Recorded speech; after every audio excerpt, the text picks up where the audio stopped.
What up, world? Welcome back to another Demon Hunter guide, this time talking about Season 26. Now I know you're probably thinking, Demon Hunter's got no changes this particular patch, nor does the new season theme, Echoing Nightmares, offer any buffs or nerfs to any of the classes. But with that being said, we did get our buffs to Marauders last season, so there's definitely some changes and some quality of lives that we end up losing along the way. So it's kind of important to talk about what actually changes for Demon Hunters this time around. Not to mention there's been some buffs to some quality of life greater rifts, as well as some class nerfs. So this actually puts Demon Hunters as one of the best, if not the best overall class next season, in my opinion. As for all things Demon Hunters, you know I got you covered, so let's go. So Marauder 6 is the Demon Hunters starting set, which is really cool because it is Demon Hunters strongest set and the one that you're probably going to spend the most time for this season. So if you're kind of new to Demon Hunter or you never played Marauder 6, this is going to be a very basic let's build a Demon Hunter type thing. So let's kind of get right into it. So once you do parts of this season journey and you collect your 6 pieces, you're going to put them all together and it's going to look something like this. The 2-piece bonus is going to call all companions by your side. The 4-piece bonus is going to allow the sentries to fire these said spenders, as well as auto fire too, but don't rely on that because it's really not that effective. And then of course the 6-piece bonus just buffs the crap out of everything. The next thing you kind of want to do is do some bounties, get the Captain Crimson's recipe. Also want to make sure that you get the Warrior Ring, so therefore you can wear the Captain Crimson. Now, in terms of which pieces you wear, you can go with the pants or the boots. It doesn't really matter, but the belt is an absolute must. So once you do craft your 2-piece Captain Crimson, you want to put on the belt and then either the pants or the boots. So therefore you have Captain Crimson 3, Marauder 6, with the Royal Ring that you hopefully also get from doing the bounties in which you got your recipe from. This is a very important step because the very next thing that of course you're going to want to equip to as well, the Yangs, okay? And the Yangs, regardless of whether you're going multi-shot or cluster arrow, is an absolute must. And of course, if you're using cluster arrow, the multi-shot multiplier doesn't matter at all. The only thing that really matters is just the stats. So just make sure you get some good stats on it, as well as some high resource cost reduction. And the reason for that being is because that 50% resource cost reduction directly affects your toughness due to the Captain Crimson's 3. So if you look at the Captain Crimson's 3rd piece, you get damage taken is reduced by your percentage of cost reduction. So that's a large chunk of damage reduction that you're going to need, considering that Marauders this season is definitely pretty squishy. So it's important to note that you get this combination as early as you possibly can.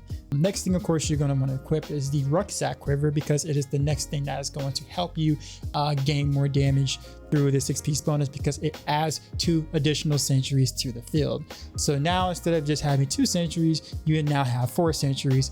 Then you also want to make sure that you equip the Wraps of Clarity, because we are very squishy, so you kind of need to have the Wraps of Clarity. In terms of skills is concerned, Vault Tumble. Vaulting around can be pretty discipline heavy, even with the Yangs. Next would be the Companion, obviously, because you need the companions to get all the companions out. And this companions also directly affects your toughness with the Zoe secret in the cube. So every pet that you have, you take 9% less additive damage. Of course, there's a generator focus, evasive fire. The reason why this one's the most popular generator is because it also gives you the most hatred back, as well as it's an instant fire. Then we got Vengeance from the Bar, and I know we don't have Dawn cubed, but even without Dawn, the little bit of time that we do have Vengeance up, it does help with toughness as well as damage. And this slot here, you see this cluster arrow. Of course, you don't have to do cluster arrow. You can do multi-shot. Either one of those work. And then of course, you have sentry equipped. Very important that you have that. Last item in the cube, obviously, would be either Mana Core if you're running cluster arrow, or it will be DML, Dead Man's Legacy, if you're running multi-shot. Going to passives, the most important one that cannot be traded out. All the other 3 can kind of be, mix and match depending. You want to go more offensive focus, but again, completely up to you in the content that you're doing. But the one that you cannot trade out would be custom engineering. And the reason why is because custom engineering adds an additional century that you can cast. So now you go from 4 centuries to 5 centuries. If you notice, I haven't talked about rings or amulet, and the reason why is because the type of variant that you want to run, depending on whether that's multi-shot or a cluster arrow, is going to change which rings and amulet you're going to actually wear. Let's get right onto it. Major disclaimer before going forward. Going from season 25 to season 26, we lose a lot of toughness. Sliver of Terror provided around 50% give or take, while losing 23% life and 12.5% resource cost reduction, which ties into the Captain Crimson's damage reduction. We also lose life on hit from the weapon Soul Shard.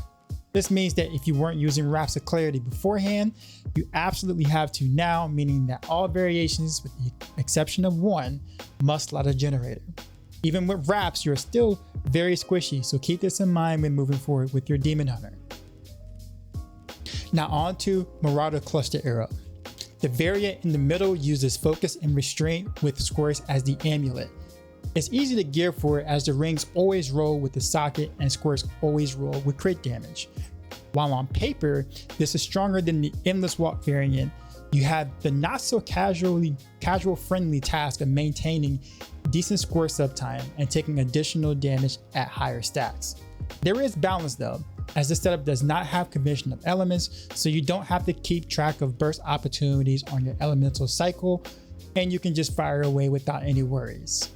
The variation on the left uses Endless Walk and Convention of Elements. Getting a decent Traveler's Pledge is not too difficult, neither is the Convention of Element, as it always roll with crit chance, but the Compass Rose ring is an absolute pain to get a decent roll on. The advantage of this setup is that you don't have to deal with inconsistencies of squirts, and it gives you the ability to choose between damage or toughness with Endless Walk. This was by far the most common setup seen in season 25, and I expect the same in season 26, as it's the easiest variation to run and get consistent results with. The last variant on the right uses Odyssey's End with Entangling Shot for extra damage with Focus and Restraint plus squirts. This setup is definitely the strongest, but comes at a cost. The lack of Yangs means Captain Crimson isn't giving you a massive toughness boost, thus you're actually better off skipping Captain Crimson altogether and go for standard Marauder 6 with Guardwolf Cloak in the cube. The lack of Yangs also makes it difficult to vault freely throughout the Rift, as you become discipline starved very quickly, making it hard to do pulls and high GRs and nearly impossible to play for speeds. If you can overcome these downsides, you have a very hard hitting setup that can really keep up with the other variations. A good friend of mine and clanmate DMKT ran this setup in season 25 for his solo 150 clear at around 2500 Paragon. Building for multi-shot Marauders is pretty similar to Cluster Arrow for both Endless Walk and Focus and Restraint variants. The one that's different from the others is the Obsidian Ring variant. This is my favorite one, as it allows for permanent uptime on Vengeance as well as Wolf with an aggressive playstyle. Due to the ability to keep up Vengeance without Dawn, it is the only variant which you are not locked into using a generator, as you can rely on Darkheart as your source for damage reduction and crowd control immunity. You can also spam multi-shot endlessly without running out of resources due to the fast attack speed, proccing both Bat Companion and Prep Punishment often. This creates a very fluid playstyle, whereas the other variants with the generator often feels clunky by comparison. While this variation may not catch on to the masses, much like multi-shot in general, it is the variant I ran to achieve rank 1 World Several 25, as well as the lowest Paragon GR 150 DH clear in season 25. For Echoing Nightmares, the season theme content, Marauders absolutely stumps all over it. Any of the previous mentioned variations work here, although multi-shot is a clear winner with this large area of effect cone. For best results, you want to space your sentries, so therefore they cover as much of the map as possible, including outer spawn points. This is pretty important in the earlier stages of the content, as one-shotting the earlier levels as quickly as you can will let you jump up a few tiers faster with each wave. When things get a little more difficult, you need to strategize which pylons in order to get to tier 150. Generally, I like taking the channeling pylon first, then power and speed together to reach the upper tiers fast, then conduit for the more spongier mobs since it scales like it does in greater rifts. Which order you take is really up to you. Just make sure you stop at tier 150, either by dying or getting overwhelmed on purpose, as there's no extra rewards for going any higher than that. If you're playing hardcore, how you take your pylons definitely change, as you may want to save the channeling pylon for last so that you can vault infinitely until you get overwhelmed, because if you die in this mode, it's permanent. Marauders, believe it or not, is really good at solo speeds. It is, however, tricky to get the full value of Marauders for speeds due to the cooldown and charges on the sentry, making it one of the more difficult builds to be efficient with. While most players in the previous patch probably did speeds by killing everything along the way, this is actually not the most efficient way of doing it. This is because you'll only have 1 or 2 sentries dealing out damage at best because of the speed at which you are killing. If you up the difficulty, it will give you quote unquote more time to plant your sentries along the way, but also increase how long it takes for you to clear. So what should you do? You should play this like an elite hunter assassin. In the gameplay clip you're watching, you see me even showing Woody and explaining my findings. This way, you save all 3 charges of your sentries until you actually need it, planting them all at once when you see an elite pack, giving you a considerably larger starting power boost with a 4th or a 5th, if necessary, sentry to follow up shortly after. You also plan them on top of the elite, giving you instant access to Bane the Trap gem. Doing it this way allows you to farm many tiers higher at the same speed as you would have normally walking and killing everything along the way, and to push you in the similar tier as monks in terms of solo efficiency. While all Marauder 6 variations work here, you'll get more consistent results with multi-shot simply due to the fact that it'll clear the entire area each time that you elite hop. The only thing you will have to change is slotting Blood Vengeance passive to keep up with the resources, mainly discipline, as you hunt elites. This, combined with the Avarice ban on your follower, makes for easy resource management. Probably to no one's surprise, Marauder 6 Demon Hunter does really well in groups, from speeds to push GRs, and can fit in basically all meta-like compositions. For speeds, you'd want to play it like elite hunting style unless your group prefers otherwise, using any of the variations mentioned earlier. While rat runs will still be the best next season, there's less emphasis on GR speed XP due to the fact that you'll gain most of your paragons through Echoing Nightmare, therefore opening up the meta just a little bit for other options to get some play. For push, Marauder 6 is a top trash clear. Cluster Arrow for push is usually preferred here, however if you like multi-shot, then make sure you go with full broadside, the physical rune, as it does a considerably better job with pixeled mobs and a lot of area damage. If you haven't had much time to play or lagging behind in the gear department or Paragon department, you can always join a group as a ZDH. ZDH will be the most sought after support alongside Z-Barb, so this will most likely guarantee that you'll be in any group farming or pushing high GRs. It is also a pretty easy support to play. So I'm going to touch on God 6 a little bit, even though it's not the meta build, and that's because the set is still really popular amongst Demon Hunter players for its ease of use, super speedy T16 content capabilities. One thing to mention is that God 6 and Impale are actually relatively better this season than last, thus perform a little closer to Marauders on the solo leaderboards. This is because the Soul Shards, specifically the Pet Soul Shard being the best weapons shard in the game, benefit pet builds more than any other builds that could not use it, except for Crusaders of course. Because God 6 had the worst Soul Shard synergy of all the Demon Hunter builds, losing them had the least effect and impact on that build, inherently making it a better option going into Season 26. Also, since farming Petrified Scream keys are the way to go, God 6 is arguably the best GR90 speed farming build for Demon Hunters if that is the primary goal.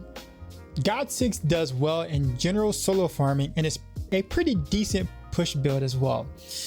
It is also good for Echoing Nightmares due to its high mobility, but it'll be harder to reach the higher tiers due to its single target nature of the build. I won't get too deep into God 6, as it'll be a long video if I did for something that's not meta. But if you want to know more about the intricacies of God 6, such as strafe weaving and weapon combinations, etc., check out my Season 24 DH guide, where I go into great detail on everything God 6 related. Even though we had ethereals then, it is the same concept, just without the ethereals. Hello friend, I didn't forget about you. In fact, I think people forgot what you're capable of. Did you know that Impale this coming season is one of the better Rift Guardian killers? Probably not, as Shadow Impale is the least popular of the 3 sets that are even remotely decent and isn't used for any speed farming content, even though you technically could if you wanted to. Using the buff Fire Rune from the previous season and taking advantage of the burning mechanics, Impale becomes a fierce RGK definitely near the top.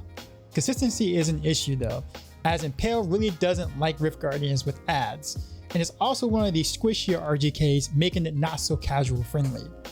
Once you get the hang of it though, it's a pretty rewarding and highly underrated build. We're at the end of the video, and as I mentioned towards the beginning, that I believe Demon Hunters are the best overall class in the game for Season 26. If you haven't picked up on my reasoning yet throughout the video, let me go over my reasons why I feel this way. Number 1, Demon Hunters are the only class in the game that can do any role in a group. They can trash clear, they can RGK, and they can play support, meaning technically you don't have to switch classes to fill a spot in a group. Number 2, they're a top tier class for speed farming content that goes for T16 and GRs. Number 3, best class at farming gold. I know, kind of funny. For the most part, this isn't significant, but it goes to mention that DH again gained the most gold value out of a vault than any other class, in case you just happen to be low on gold. Number 4, they're a top tier class for solo pushing, with 2 different viable builds across 6 different variations on just Marauder 6 alone. Many different options. Number 5, best class for Echoing Nightmare, hands down, both solo and group carries. These points stated is the reason why I think Demon Hunters are the best overall class, going into next season, but only by a smidge. And I say only by a smidge, as Demon Hunters require a little bit more work and can be more challenging to be effective versus, let's say, the Monk. But overall, Demon Hunters should have a really good time in Season 26.